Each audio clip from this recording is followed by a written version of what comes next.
BA 6 semester অনাৰ কোৰ্চৰ প্ৰথমখন paper modern political philosophy আধুনিক ৰাজনৈতিক দৰ্শন ইয়াৰ কিছু কুৱেশ্যন আনচাৰ ইয়াতে ডিছকাছ কৰিম from exam point of view এটা কুইক ৰিভিজন হৈ যাব চ' লেটছ ষ্টাৰ্ট প্ৰথম কুৱেশ্যনটো হৈছে কাক ভাৰতীয় নৱজাগৰণৰ জনক বুলি কোৱা হয় চ' ইয়াৰে আনচাৰটো হ'ব ৰাজা ৰামমোহন ৰয় দ্বিতীয় প্ৰশ্নটো হৈছে গান্ধীবাদৰ এটা গুৰুত্বপূৰ্ণ উপাদান বা বৈশিষ্ট্য লিখা চ' এটা খুব ইম্পৰ্টেণ্ট উপাদান হৈছে অহিংস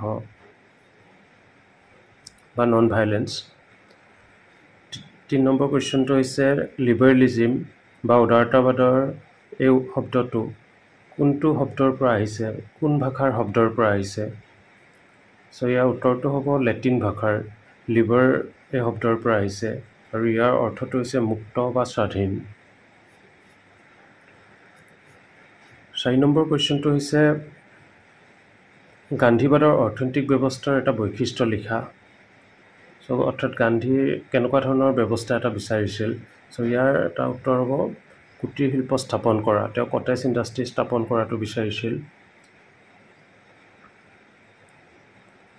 5 নম্বৰ কুৱেশ্যনটো হৈছে ফেচিবাদৰ উৎপত্তি ক'ত হৈছিল ইয়াৰ উত্তৰটো হ'ব ইটালীত 6 নম্বৰ কুৱেশ্যনটো হৈছে ভাৰতবৰ্ষৰ বুৰঞ্জী কোনখিনি সময়ত গান্ধীবাদী যুগ বুলি কোৱা হয় চ' এইটো হৈছে 1911 পৰা 1947লৈকে এই টাইমখিনিক গান্ধীয়ান এৰা বুলি কোৱা হয়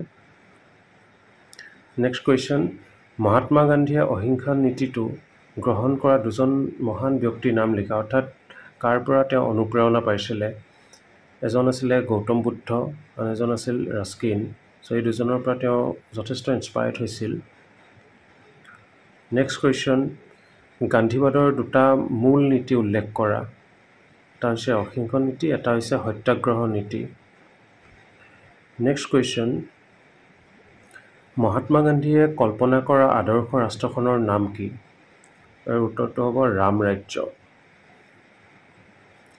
নেক্সট কুৱেশ্যন জ্ঞানৰ মূল মন্ত্ৰ কি what is the motto of enlightenment so' ইয়াৰে উত্তৰটো হ'ব যে জ্ঞানৰ মূল মন্ত্ৰ হ'ল নিজৰ বুদ্ধি ব্যৱহাৰ কৰাৰ সাহস কৰা চ' ইমানুৱেল কাণ্টৰ পৰা এই ফেমাছ উক্তিটো লোৱা গৈছে আৰু ই এনলাইটেনমেণ্ট বা জ্ঞানৰ যুগৰ মূল ধাৰণাটো প্ৰকাশ কৰে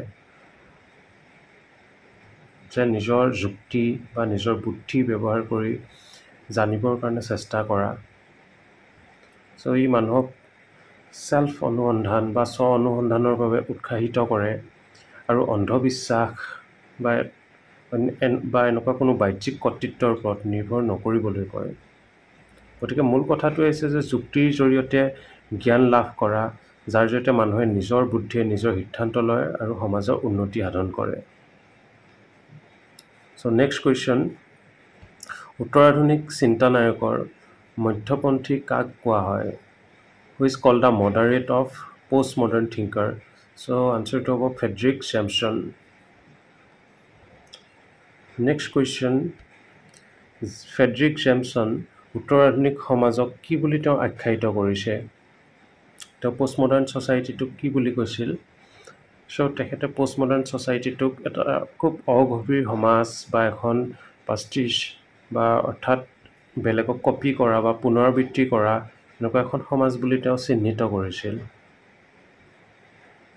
অৰ্থাৎ তেওঁ কৈছিল যে এখন সমাজত গভীৰতা কম ইয়াৰ সমাজ সংস্কৃতি বা ইয়াৰ কলাত অগভীৰতা দেখা গৈছিল আৰু এটা ভোগবাদী শৈলী প্ৰতিফলন কৰিছে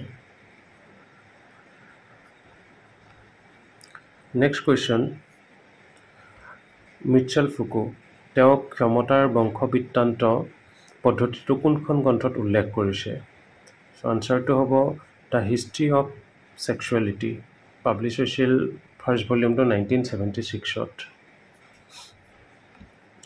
নেক্সট কুৱেশ্যন গান্ধীবাদী চিন্তাৰ 4টা স্তম্ভ কি 4 পিলাৰ অফ গান্ধীয়ান থট এইকেইটা হৈছে সত্য অহিংস সৰ্বোদয় সত্যাগ্ৰহ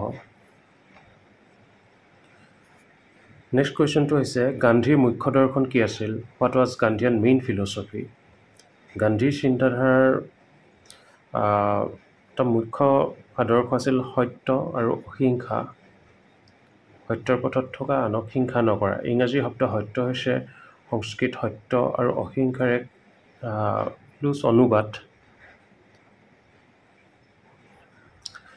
নেক্সট কুৱেশ্যনটো হৈছে ৰাষ্ট্ৰৰ প্ৰতি গান্ধীৰ দৃষ্টিভংগী কেনেকুৱা আছিলে?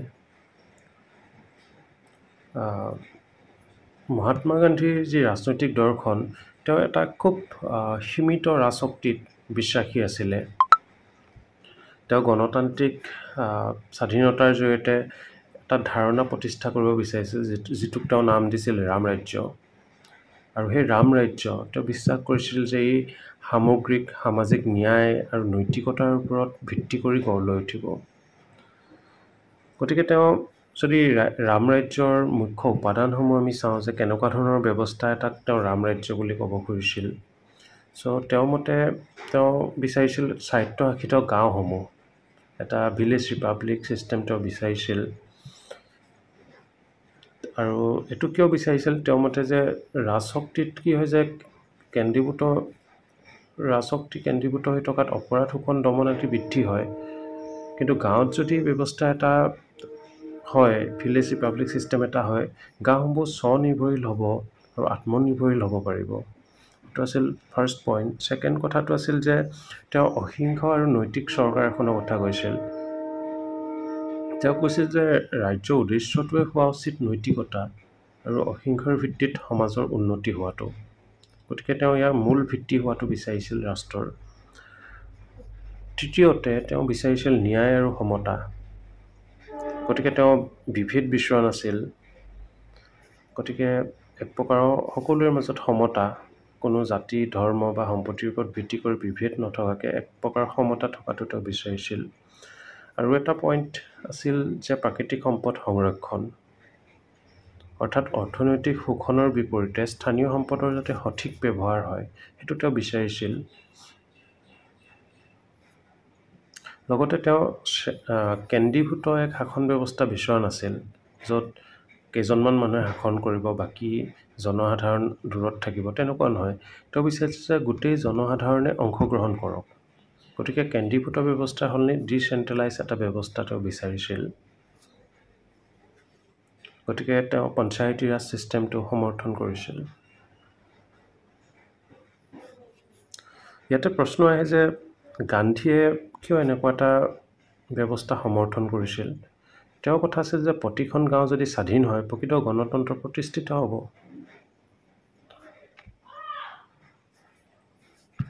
নেক্সট কুৱেশ্যনটো, আধুনিকতা কি? ইয়াৰ উদাহৰণ দিয়া। আধুনিকতা হৈছে এক ধৰণৰ সামাজিক, সাংস্কৃতিক আৰু দাৰ্শনিক পৰিৱৰ্তনৰ ধাৰা, যি ঐতিহ্যগত ধাৰণা আৰু প্ৰথাৰ পৰা পৃথক হৈ নতুন চিন্তা চৰ্চাৰ প্ৰতি গুৰুত্ব আৰোপ কৰে। ই বিজ্ঞান, যুক্তিবাদ, বিচাৰশীলতা আৰু প্ৰযুক্তিৰ উন্নয়নক সমৰ্থন কৰে। গতিকে ইয়াৰ বিভিন্ন বৈশিষ্ট্য আমি দেখিব পাম। সেইকেইটা কি কি? যে প্ৰথম কথাটো হৈছে যুক্তিবাদ আৰু বিজ্ঞানৰ প্ৰাধান্য। ঠিক আছে। ইয়াত কেৱল পৰম্পৰাগত অন্ধবিশ্বাস এইবোৰৰ পৰিৱৰ্তে ইয়াত তথ্য আৰু বিশ্লেষণৰ ওপৰত গুৰুত্ব দিয়া হয়। দ্বিতীয়টো হৈছে প্ৰযুক্তিৰ উন্নয়ন, অৰ্থাৎ বিজ্ঞানৰ উন্নতিৰ ওপৰত গুৰুত্ব দিয়া হয়। নেক্সট হৈছে সামাজিক আৰু ৰাজনৈতিক পৰিৱৰ্তন। ইয়াতে গণতন্ত্ৰ, সমতা, ব্যক্তি স্বাধীনতা এইসমূহৰ প্ৰতি গুৰুত্ব আৰোপ কৰা হয়। চতুৰ্থতে অৰ্থনৈতিক উন্নতি, যে উদ্যোগ আৰু বিশ্বায়নৰ সৈতে এক নতুন অৰ্থনৈতিক পৰিকাঠামোৰ ওপৰত ই গুৰুত্ব আৰোপ কৰে। আৰু ইয়াৰ এটা উদাহৰণ হৈছে ডিজিটেল কমিউনিকেশ্যন। এইটো এটা ইম্পৰ্টেণ্ট এক্সাম্পল, যে পূৰ্বতে কি হৈছিল যে যিকোনো ধৰণৰ ইলেকশ্যন আহিলে যিসমূহ বিতৰ্ক হয়, ইয়াৰ বিতৰ্কৰ ক্ষেত্ৰসমূহ সীমিত আছিলে।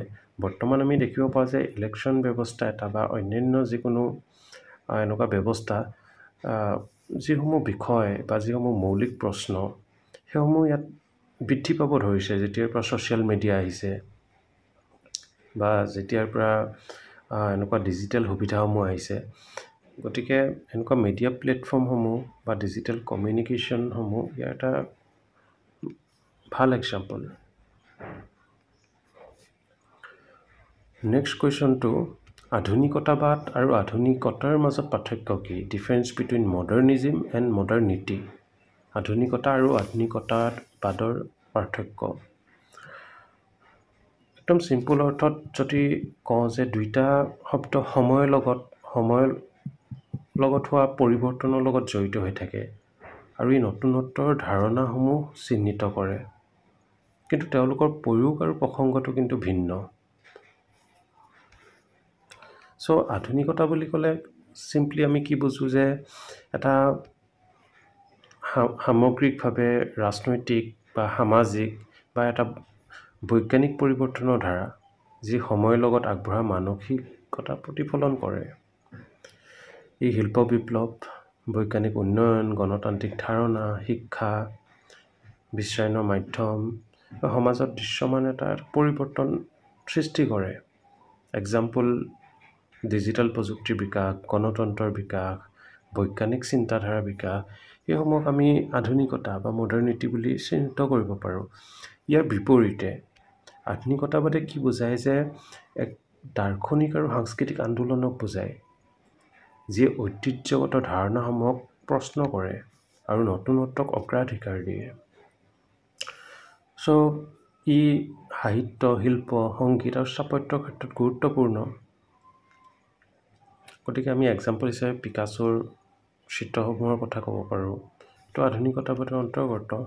গতিকে একদম চিম্পলি যদি ইয়াৰ মূল পাৰ্থক্যটো চাওঁ, আধুনিকতা হৈছে সমাজত হোৱা সময়ৰ লগত আগবঢ়া এটা পৰিৱৰ্তন, আৰু আধুনিকতাবাদে বুজায় যে সাংস্কৃতিক আৰু দাৰ্শনিক এটা আন্দোলন যিয়ে পৰম্পৰা ভাঙি বা প্ৰশ্ন কৰি এটা নতুন চিন্তাধাৰা প্ৰসাৰ কৰে। গতিকে তাতকৈও চিম্পলি যদি চাব যাওঁ যে আধুনিকতা এক সময় পৰিৱৰ্তনৰ ধাৰা আৰু আধুনিকতাবাদ এক সৃষ্টিশীল বিপ্লৱ।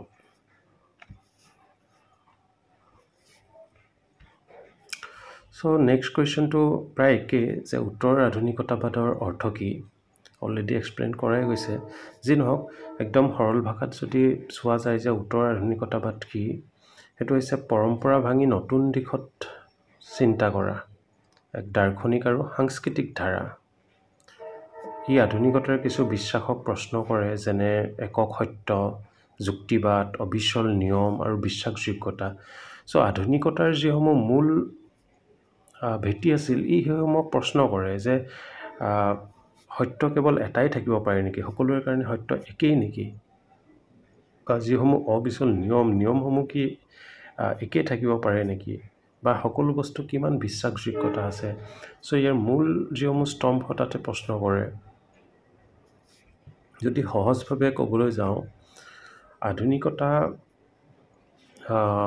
বিশ্বাস কৰে বিজ্ঞানৰ যুক্তিৰ দ্বাৰা সকলো সমস্যা সমাধান কৰিব পৰা যায়, ঠিক আছে। কিন্তু উত্তৰ আধুনিকতাবাদে কয় যে সত্য একেটা নহ'বও পাৰে, পৃথক পৃথক দৃষ্টিভংগীৰ পৰা একেটা সত্য আমি বেলেগ ৰূপত চাব পাৰোঁ বা বেলেগ ধৰণে দেখিব পাৰোঁ। চ' একেটা সত্যই পষ্ট মডাৰ্নিজমে বিশ্বাস কৰে যে আমি ইয়াক বেলেগ বেলেগ যদি দৃষ্টিৰ পৰা চাওঁ, আমি ইয়াক বেলেগ বেলেগ সত্য প্ৰতিভাত হ'ব।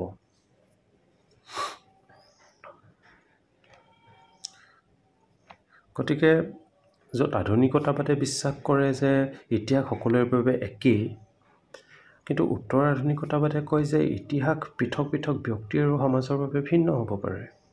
চ' এক প্ৰকাৰৰ ইয়াৰ ডিকনষ্ট্ৰাকশ্যনৰ ওপৰত গুৰুত্ব আৰোপ কৰে। বিনিৰ্মাণবাদ বুলি আমি যিটো কওঁ, সেইটো উত্তৰ আধুনিকতাবাদে বিশ্বাস কৰে।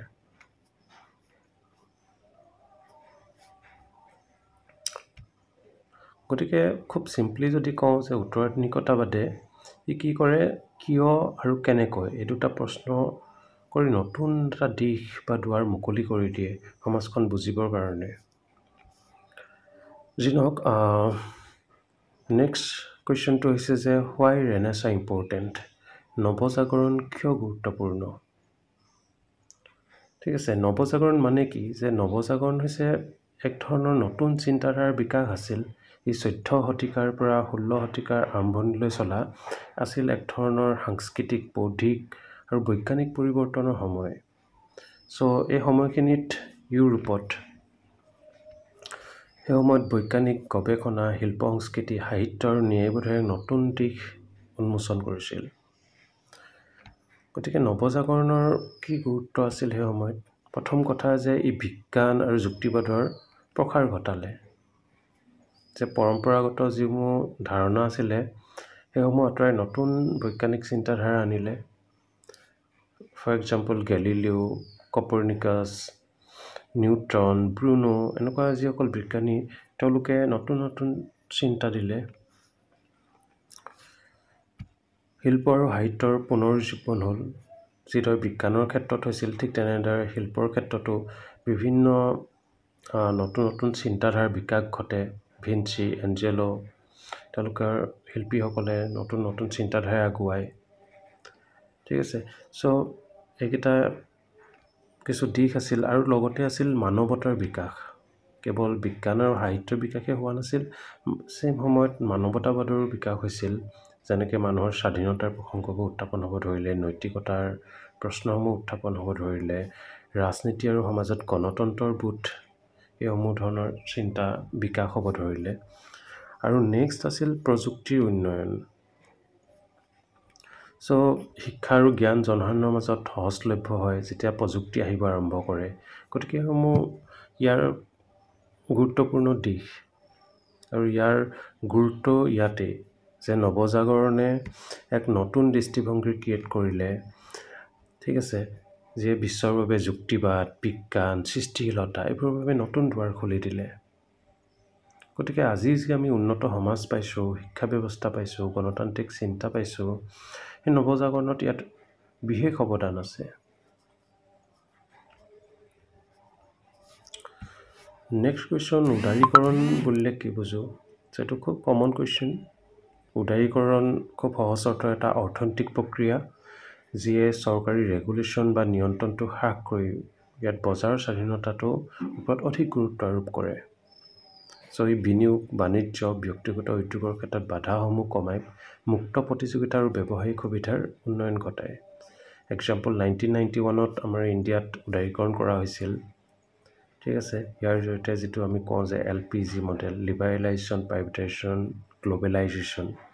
চ' 1991 ইণ্ডিয়াত আহিছিলে।